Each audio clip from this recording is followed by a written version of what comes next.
السلام علیکم اسٹوڈنٹس، آپ سب اپنی کتابیں نکال لیں اسلامات کی. ٹھیک ہے، ہم کلاس 4 کی جو ہے وہ اسلامات پڑھیں گے. اور سب سے پہلے تو ہے میں آپ کو حفظ قرآن پڑھاؤں گی، مطلب کہ آپ کو نازیہ میں کیا یاد کرنا ہے وہ پڑھاؤں گی. اور اس کے بعد آپ کو جو ہے چیپٹر ریڈ کرواؤں گی، اور پھر آپ کو ہوم اسائنمنٹ کے طور پہ آپ کو مشق بھی کرنی ہوگی، مطلب کہ گھر کا کام بھی کرنا ہوگا. ٹھیک ہے بچوں، تو نکال لیں آپ میرے ساتھ ہی. کیا کرنا ہے آپ نے سب سے پہلے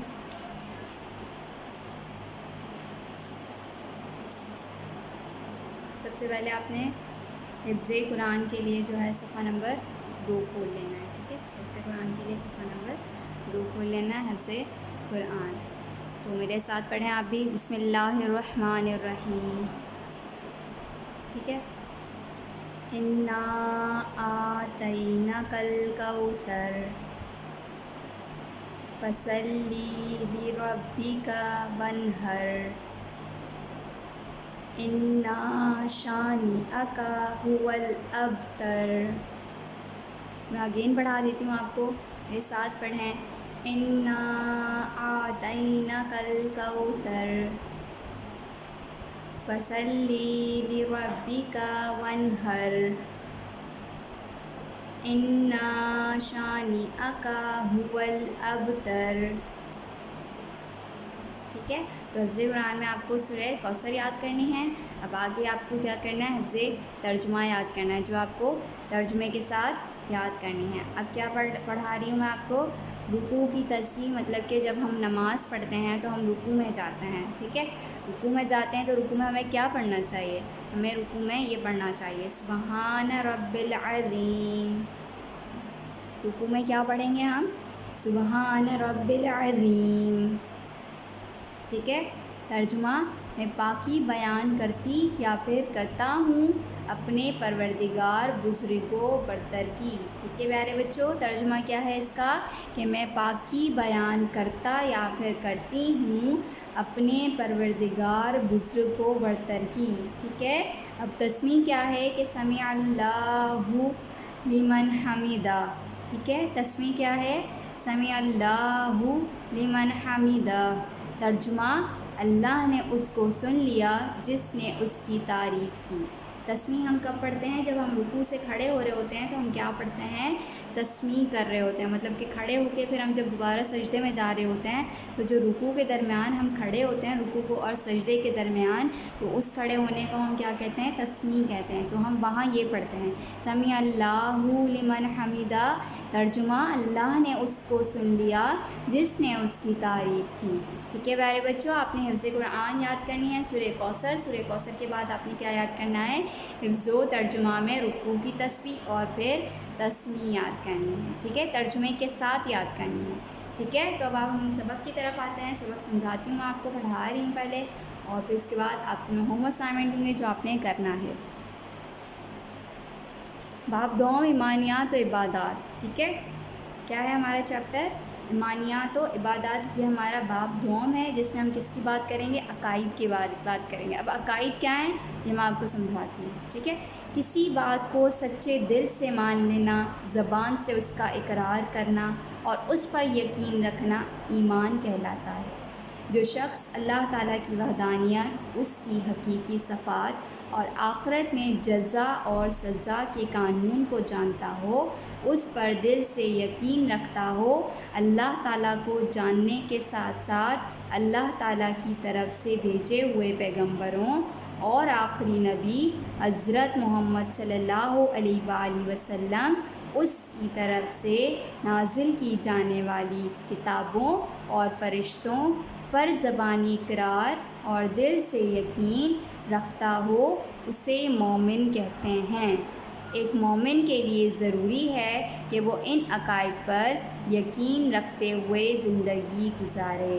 تو یہاں پہ عقائد کی بات کی جا رہی ہے. عقائد میں ہمیں یہ بتایا گیا ہے کہ کسی بھی بات کو سچے دل سے مان لینا، زبان سے اس کا اقرار کر لینا اور پھر اس پر یقین رکھنا کیا کہلاتا ہے، ایمان کہلاتا ہے۔ اور جو شخص اللہ تعالیٰ کی وحدانیت مطلب کہ اللہ تعالیٰ ایک ہے اور اللہ تعالیٰ ہی جو ہے وہ اس دنیا کو چلا رہا ہے اور اس کے علاوہ اس کا کوئی شریک نہیں، وہی عبادت کے لائق ہے، تو یہ سب کیا ہے؟ ہمارا یقین ہے۔ اور ہم یہ جانتے ہیں کہ اللہ تعالیٰ کی طرف سے جو بھیجے ہوئے پیغمبر ہیں اور آخری نبی حضرت محمد صلی اللہ علیہ وآلہ وسلم پر جو نازل ہونے والی کتاب ہے قرآن مجید، اور باقی جو پیغمبر ہیں ان پر نازل ہونے والی کتابیں ہیں توریت، زبور، انجیل، ان سب باتوں کا اگر ہم دل سے یقین رکھتے ہیں تو ہم کیا کہلاتے ہیں؟ ہم مومن کہلاتے ہیں، ٹھیک ہے۔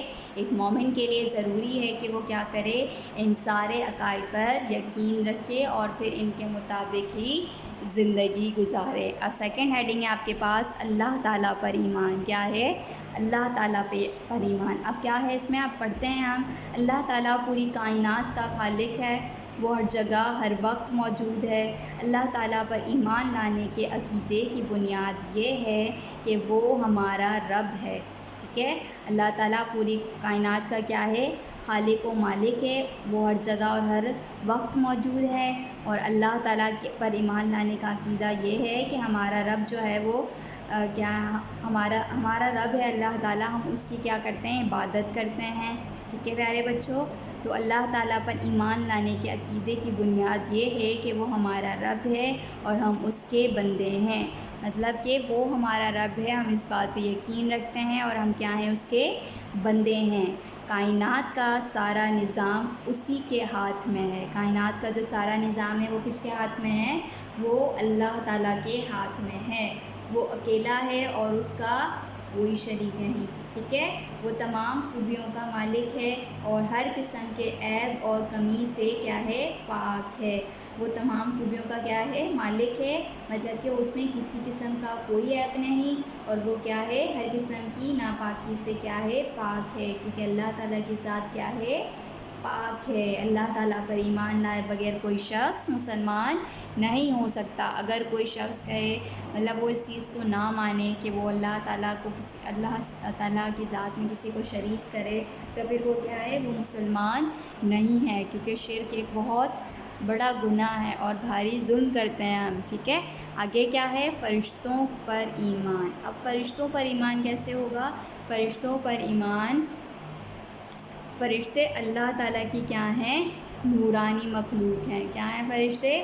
فرشتے اللہ تعالیٰ کی نورانی مخلوق ہیں، جو نہ کھاتے ہیں نہ پیتے ہیں، جو کیا کرتے ہیں؟ جو نہ کھاتے ہیں اور نہ ہی پیتے ہیں اور نہ ہی سوتے ہیں۔ فرشتے ہمیں نظر بھی نہیں آتے، فرشتے کیا ہوتے ہیں؟ ہمیں نظر نہیں آتے، وہ ہر وقت اللہ تعالیٰ کی عبادت میں مصروف رہتے ہیں۔ کیا کرتے ہیں وہ ہر وقت؟ کہاں مصروف ہوتے ہیں؟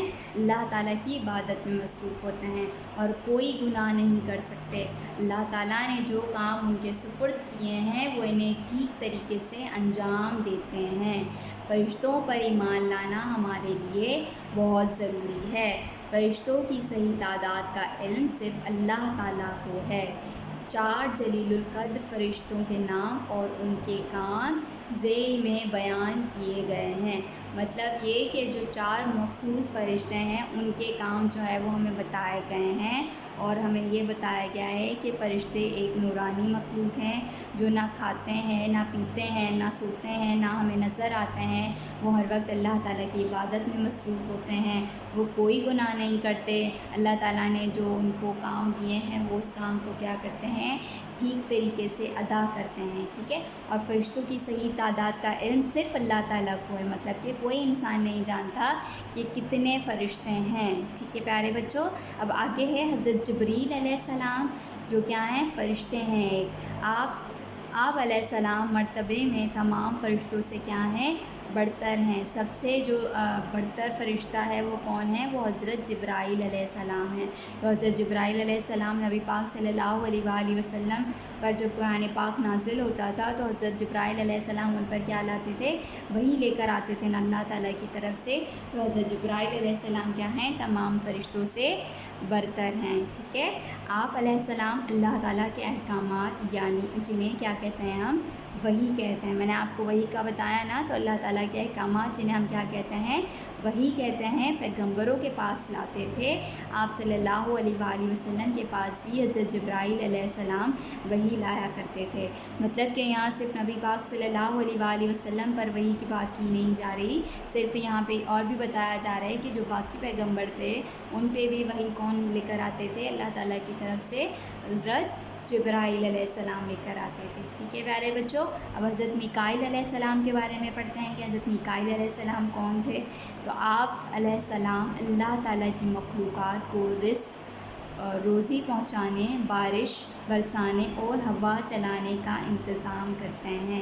تو حضرت میکائیل علیہ السلام کا کیا کام ہے کہ وہ کیا کرتے ہیں، وہ اللہ کی مخلوق کو کیا کرتے ہیں، روزی پہنچاتے ہیں، بارش برساتے ہیں، اور ہوا جو چلتی ہے وہ کن کے حکم سے چلتی ہے، حضرت میکائیل علیہ السلام۔ ویسے تو اس سب چیز کو چلانے والا کون ہے، اللہ تعالیٰ، پر اللہ تعالیٰ نے 4 فرشتوں کو مخصوص کیا ہے ان کے کاموں پر، تو وہ کام کس کو کرنا ہے پھر، حضرت میکائیل کو کرنا ہے، کہ جو بھی ہمارے چرند پرند ہیں، حیوان ہیں، انسان ہیں، سب کو روزی پہنچانے کا جو ذمہ ہے وہ حضرت میکائیل علیہ السلام پہ اللہ تعالیٰ نے سونپا ہے۔ ٹھیک ہے، اب حضرت عزرائیل علیہ السلام کے بارے میں پڑھتے ہیں کہ وہ کیا کرتے تھے۔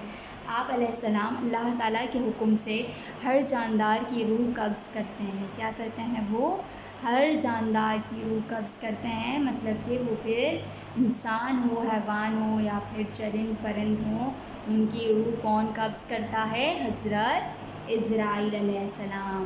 اب حضرت اسرافیل علیہ السلام کی بات کی جا رہی ہے کہ آپ علیہ السلام اللہ کے حکم سے پہلا سور پھونکیں گے، جس کی آواز سن کر زمین اور آسمان کیا ہو جائیں گے، ہٹ جائیں گے، تمام جاندار مر جائیں گے، اور اس دنیا کا نظام ختم ہو جائے گا۔ اس کے بعد اللہ تعالیٰ کے حکم سے آپ کے دوبارہ سور پھونکنے سے تمام مردے حساب کتاب کے لیے دوبارہ زندہ کر دیے جائیں گے، اور اس دن کو کیا کہیں گے، قیامت کہتے ہیں۔ تو حضرت اسرافیل علیہ السلام کا کام اللہ تعالیٰ نے ان کو یہ دیا ہے کہ اللہ تعالیٰ کے حکم سے وہ کیا کریں گے، سور پھونکیں گے، جس کی آواز سے کیا ہو جائیں گے، زمین اور آسمان ہٹ جائیں گے، تمام جاندار مر جائیں گے۔ پھر کیا ہوگا، دنیا کا نظام ختم ہو جائے گا، اور پھر کیا ہوگا کہ حضرت اسرافیل علیہ السلام کیا ہے، دوبارہ سور پھونکیں گے، پھر اس سے کیا ہوگا کہ تمام جو مردے ہیں وہ کیا ہیں، حساب کتاب کے لیے دوبارہ زندہ ہو جائیں گے۔ تو ہمارا اس چیز پر بھی ایمان ہونا چاہیے کہ اگر ہم ایک بار مریں گے تو حساب کتاب کے لیے دوبارہ زندہ کیے جائیں گے، کس کے حکم سے، اللہ تعالیٰ کے حکم سے، اور اس دن کا نام کیا ہے، اس دن کو ہم قیامت کہتے ہیں۔ ٹھیک ہے، تھرڈ میں آپ کے پاس بتایا گیا ہے کہ اللہ تعالیٰ کی کتابوں پر ایمان۔ اب کتابوں کی بات کی جا رہی ہے کہ کتابوں پر بھی ہمارا ایمان ہونا ضروری ہے، کہ اللہ تعالیٰ نے اپنے بندوں کی ہدایات اور انہیں سیدھا رستہ دکھانے کے لیے اپنے خاص پیغمبروں پر الہامی کتابیں نازل کیں۔ ان کتابوں پر ایمان لانا ہر مسلمان کے لیے کیا ہے، لازم ہے۔ 4 آسمانی کتابوں کے نام درج ذیل ہیں۔ ٹھیک ہے، اللہ تعالیٰ نے اپنے بندوں کی ہدایت کے لیے کیا کیا، سیدھا رستہ دکھانے کے لیے جو ہے اپنے خاص پیغمبروں پر 4 کتابیں نازل کی، اور ان کتابوں پر ہمارا ایمان لانا کیا ہے، ضروری ہے۔ ٹھیک ہے، تو 4 کتابیں کون کون سی ہیں، توریت، زبور، انجیل اور پھر قرآن پاک۔ تو توریت کس پر نازل ہوئی، توریت حضرت موسیٰ علیہ السلام پر اتری۔ زبور کس پر نازل ہوئی، زبور حضرت داؤد علیہ السلام پر اتری، اور انجیل حضرت عیسیٰ علیہ السلام پر، اور قرآن مجید یہ کتاب اللہ تعالیٰ نے اپنے محبوب اور آخری پیغمبر حضرت محمد صلی اللہ علیہ وآلہ وسلم پر نازل فرمائی۔ ٹھیک ہے، تو قرآن مجید ہمارے پیارے نبی صلی اللہ علیہ وآلہ وسلم پر نازل ہوئی۔ قرآن پاک اللہ تعالیٰ کی آخری اور مکمل کتاب ہے۔ دنیا اور آخرت میں کامیابی کے لیے قرآن پاک سے رہنمائی لینا، اس کی تعلیمات پر عمل کرنا ضروری ہے۔ پہلی 3 کتابوں توریت، زبور اور انجیل میں تبدیلیاں کی گئیں، لیکن قرآن کریم میں کوئی تبدیلی نہ آئی اور نہ آ سکتی ہے، کیونکہ اس کی حفاظت کا ذمہ خود اللہ تعالیٰ نے لیا۔ اب جیسے توریت، زبور اور انجیل کے بارے میں بتایا گیا کہ توریت، زبور، انجیل اب پہلے جیسی نہیں رہیں، جیسے نازل ہوئی تھیں، لوگوں نے اس میں بہت ساری تبدیلیاں کر دی ہیں، کیونکہ وہ جو 3 کتابیں ہیں وہ تینوں الگ الگ مسلک سے ہیں، مطلب کہ تینوں الگ الگ جو ہے وہ مذہب کے لوگوں کے لیے تھی، تو ان لوگوں نے کیا کیا ہے اس میں تبدیلیاں کر دی ہیں، اور قرآن مجید جو ہے وہ ہم مسلمانوں کے لیے ہے، اور اس کی جو ذمہ داری ہے وہ اللہ تعالیٰ نے خود لی ہے کہ میں اس کی حفاظت خود کروں گا۔ تو قرآن کریم میں اب نہ کوئی تبدیلی آ سکتی ہے اور نہ ہی کوئی کر سکتا ہے اس میں، کیونکہ اس کی حفاظت کا ذمہ اللہ تعالیٰ نے خود اپنے ذمے لیا ہے۔ ٹھیک ہے پیارے بچوں، اب نمبر 4 پر ہے ہمارے پاس رسولوں پر ایمان۔ اب رسولوں پر ایمان پڑھتے ہیں ہم کہ رسولوں پر ایمان کیا ہے۔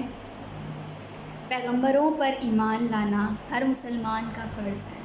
ٹھیک ہے، پیغمبروں پر ایمان لانا کیا ہے، ہر مسلمان کا فرض ہے۔ اللہ تعالیٰ نے اپنے بندوں کو سیدھا رستہ دکھانے کے لیے مختلف زمانوں میں مختلف مقامات پر اپنے خاص خاص بندوں کو پیغمبر بنا کر بھیجا۔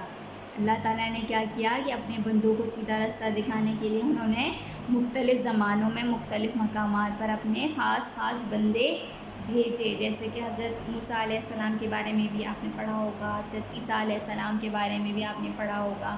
تو وہ کیا تھے، الگ الگ لوگوں میں گئے، مطلب کہ الگ الگ لوگوں کو انہوں نے جا کے بتایا، ان کو بتایا کہ ہمیں کس طرح رہنا چاہیے، ہمیں کیا کرنا چاہیے۔ تو اسی طرح اللہ تعالیٰ نے تمام جو انسانوں کی رہنمائی کے لیے اپنے پیغمبر ہر جگہ بھیجے۔ سب سے پہلے پیغمبر حضرت آدم علیہ السلام ہیں، ان کے بعد دنیا میں کئی پیغمبر آئے۔ تو سب سے پہلے پیغمبر کون ہیں، حضرت آدم علیہ السلام تھے، اور ان کے بعد دنیا میں بہت سارے پیغمبر آئے۔ رتبے اور عزت و احترام میں آپ صلی اللہ علیہ وآلہ وسلم کا مقام تمام پیغمبروں سے افضل ہے۔ رتبے اور عزت کی بات کی جائے اور احترام کی بات کی جائے تو آپ صلی اللہ علیہ وآلہ وسلم کا جو مقام تھا وہ تمام پیغمبروں سے افضل تھا، کیونکہ آپ صلی اللہ علیہ وآلہ وسلم ایک اچھے حسن اخلاق کے مالک تھے۔ ان کی جو باتیں تھیں اس سے لوگ بہت متاثر ہوا کرتے تھے۔ تو حضور صلی اللہ علیہ وآلہ وسلم پر جو ہے کیا ہوا کہ کافر بھی جو ہے ان کے ساتھ آ جاتے اور پھر وہ اسلام قبول کر لیتے، کیونکہ آپ کا انداز بیان ایسا تھا، آپ کی عزت اتنی تھی، اللہ تعالیٰ نے آپ کو اتنا ہی رتبہ دیا ہے۔ ٹھیک ہے، آپ صلی اللہ علیہ وآلہ وسلم اللہ تعالیٰ کے آخری پیغمبر ہیں۔ آپ صلی اللہ علیہ وآلہ وسلم کے بعد قیامت تک کوئی پیغمبر نہیں آئے گا۔ اور یہاں پہ یہ اللہ تعالیٰ نے یہ بھی ہمیں بتایا ہے کہ اللہ تعالیٰ کے جو آخری پیغمبر ہیں وہ حضرت محمد صلی اللہ علیہ وآلہ وسلم ہیں، اور ان کے بعد اب قیامت تک کوئی بھی پیغمبر نہیں آئے گا۔ یہ ہمارا ایمان ہونا چاہیے، ہمیں اس بات کو ماننا چاہیے کہ نبی پاک صلی اللہ علیہ وآلہ وسلم کے بعد جو ہے کوئی بھی پیغمبر اس دنیا میں نہیں آئے گا۔ ٹھیک ہے، اب نمبر 5 پر ہمارے پاس ہے آخرت پر ایمان۔ اب آخرت کے پر ایمان کیا ہے کہ انسان دنیا میں جو اعمال کر رہا ہے ان سب کی جواب دہی ایک دن اللہ تعالیٰ کے سامنے کرنی ہے۔ اس دن کو یوم آخرت کہتے ہیں، جیسے کہ میں نے آپ کو حضرت اسرافیل علیہ السلام کے بارے میں بتایا، تو یہاں پر بھی کیا ہے قیامت کا ذکر تھا کہ اس دن کو کیا کہتے ہیں، ہم قیامت کہتے ہیں۔ تو جب ہم مر جائیں گے، مرنے کے بعد جب دوبارہ زندہ کیے جائیں گے تو وہ دن کون سا ہوگا، وہ یوم آخرت کا دن ہوگا، کہ ایک مسلمان کے لیے آخرت پر ایمان لانا بہت ضروری ہے۔ قیامت والے دن اللہ تعالیٰ تمام عالم اور اس کی مخلوق کو مٹا دے گا، پھر اللہ تعالیٰ سب انسانوں کو زندہ کرے گا اور وہ سب اللہ تعالیٰ کے سامنے حاضر ہوں گے۔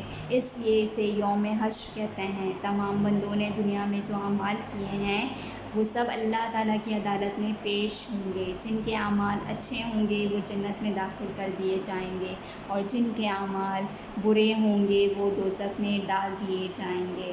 تو انسان کا اس چیز پر ایمان ہونا ضروری ہے کہ ہمیں کیا کرنا ہے، اللہ تعالیٰ کو حساب دینا ہے، مطلب کہ ہم ایک بار اگر مر جائیں گے تو پھر دوبارہ زندہ کیے جائیں گے اپنے حساب کتاب کے لیے، کہ ہم نے جو دنیا میں کام کیا ہے ہمیں اس چیز کا حساب دینا ہے۔ تو اس لیے ہمیں کیا کرنا چاہیے، اچھے اعمال کرنے چاہیے، کسی کی دل آزاری نہیں کرنی چاہیے، ہمیں کسی انسان کو تکلیف نہیں دینی چاہیے، اور کیا کرنا چاہیے کہ ہمیں اپنے والدین کا بہت زیادہ خیال رکھنا چاہیے، اپنے پڑوسیوں کو تنگ نہیں کرنا چاہیے، ان کا خیال رکھنا چاہیے۔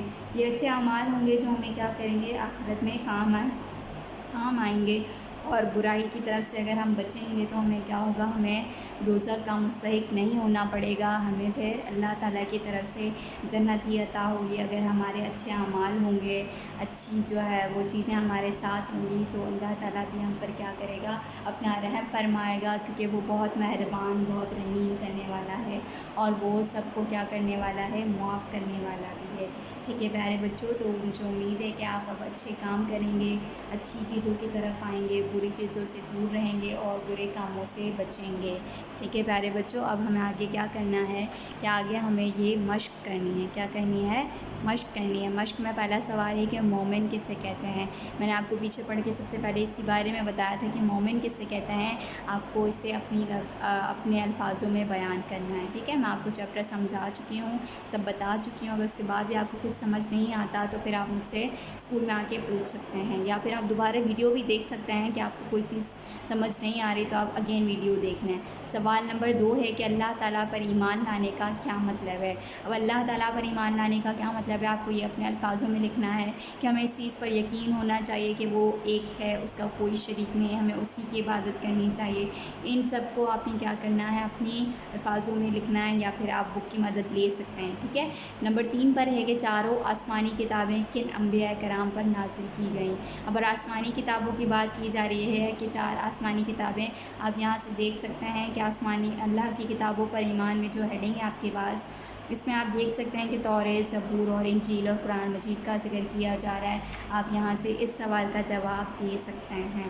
نمبر 4 پر ہے یوم حشر میں کیا ہوگا۔ یوم حشر قیامت کے دن کو کہا گیا ہے۔ آپ نے یہاں سے آخرت پر ایمان، یا پھر یہاں سے یا پھر اپنے الفاظوں میں بھی لکھ سکتے ہیں کہ آخرت یوم حشر میں کیا ہوگا، آپ اس کا جواب دے سکتے ہیں۔ ٹھیک ہے، اس کے بعد آپ نے خالی جگہیں پر کرنی ہے اور اس کے بعد آپ نے سامنے دیے ہوئے جملوں میں سے صحیح کا انتخاب کر کے جملے مکمل کرنے ہیں۔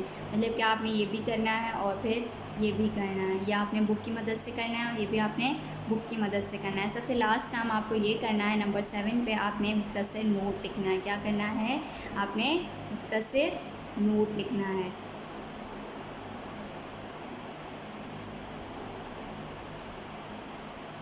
مختصر نوٹ آپ نے کس پہ لکھنا ہے؟ فرشتوں پر۔ کس پہ لکھنا ہے؟ فرشتوں پر۔ پھر چاہے وہ ایک پیراگراف ہو یا پھر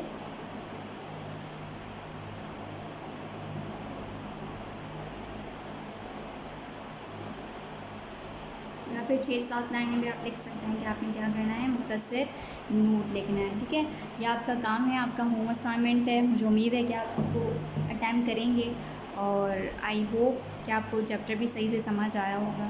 ٹھیک ہے پیارے بچوں، تو اب اللہ حافظ، stay home, stay happy and keep smiling.